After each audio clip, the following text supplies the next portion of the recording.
Well, it's time to be thinking about hanging baskets for your front porch, and no better place to come is French Prairie Gardens and Family Farm. And I'm with Stacy, and as usual, you have beautiful ones to choose from. Yes, we do. We have a lot of new things that we did this year. We can start with our big, large mixed hanging baskets. This one's for sun.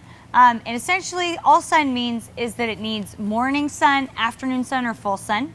It can take a little bit of a beating. Some people have those places in their yard where it just gets beaming hot sun. So we have some great colors of petunias in there.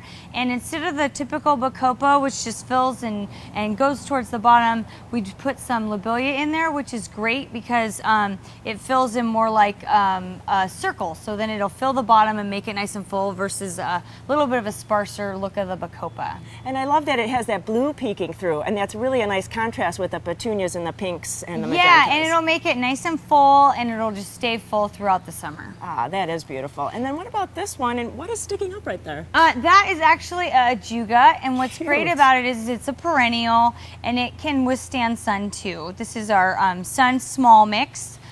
So it's great because it provides a little bit of foliage. We also have some heliochrysum. This is a newer heliochrysum. It's the silver star.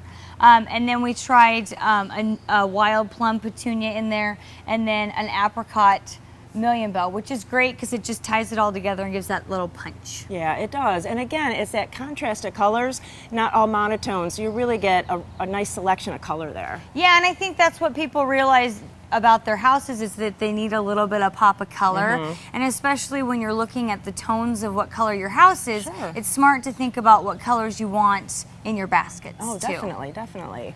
And then what about this one? That one is beautiful. It is a shade mix, and it is has a fuchsia in it, a trailing pansy, and then also has the heliochrysum silver star, and then it has the verbena, and this is a newer fuchsia for us this year. It's called Lisa. It's a trailer, and it'll just get nice and full. And then we also have an impatient, which will kind of stay towards the top as it grows nice and round. The shade baskets typically stay a little bit smaller than our large mixed baskets, but that's just because of the varieties of flowers that are in there. And in terms of sun exposure, what you want is morning sun, afternoon shade. It doesn't really like that hot stuff. They tend to show a little bit more wilt, and they're harder to bounce back if they hit that point. So you want to make sure that you water it really good and keep it happy. Yeah. And I saw this one too. Can you talk about that one? That's beautiful. Yes, yeah. We have, this is another one of our sun mixes, and we have a Daisha in there and a new verbena for us. It's called Lavender Grace, and it just has a little bit of a purple tinge to the petals. And then this is a super cal. It's actually called a pachoa, which is a cross between a petunia and a calibrachoa, which is kind of nice. You don't have to deadhead it, but it has that large look of the petunias, which is really nice, something that a lot of people want. And so what about care? So you have sun, you have to pick out what kind of space it's going to have, sun or shade, but then what about care? Essentially, you want to make sure that you keep it in a place where it needs, so sun or shade, and then you want to make sure it gets watered once or twice a day. I like to tell customers, if you're thirsty, your plants are thirsty, so make sure you remember your plants.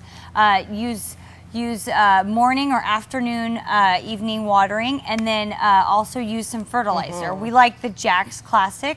It's 20-20-20 breakdown, which helps push the blooms and also helps push the growth. So it gets nice and big and full like you want it, and not just the blooms or the green. It kind of works in a nice little package. So what about the fertilizer? How often do we put it in? We want to do it every 2 weeks to every 3 weeks, but really as often as you want to. I mean, it'll take it if you want to do it every week. It helps keep them nice and big and blooming, and that's really the missing link that a lot of people don't do. Oh, that's true. And then what about the events going on? Because there's always something happening out here. Oh yeah, we're getting ready for Mother's Day, of course, and we're going to do a Mother's Day brunch, which is a first for us this year, so it's going to be great. It's in the morning, and then we also have our Berries, Brews, and Barbecues coming up, and that's Father's Day. So there's lots of fun things to do with the family around the family holidays. Well, that's great, because you're a family farm. Yes, definitely. So you really have to come out and see all the things that they have out here, the beautiful baskets, beautiful plants, and the farm. And don't forget to go to their website for any more information. So thanks so much. Have a great day.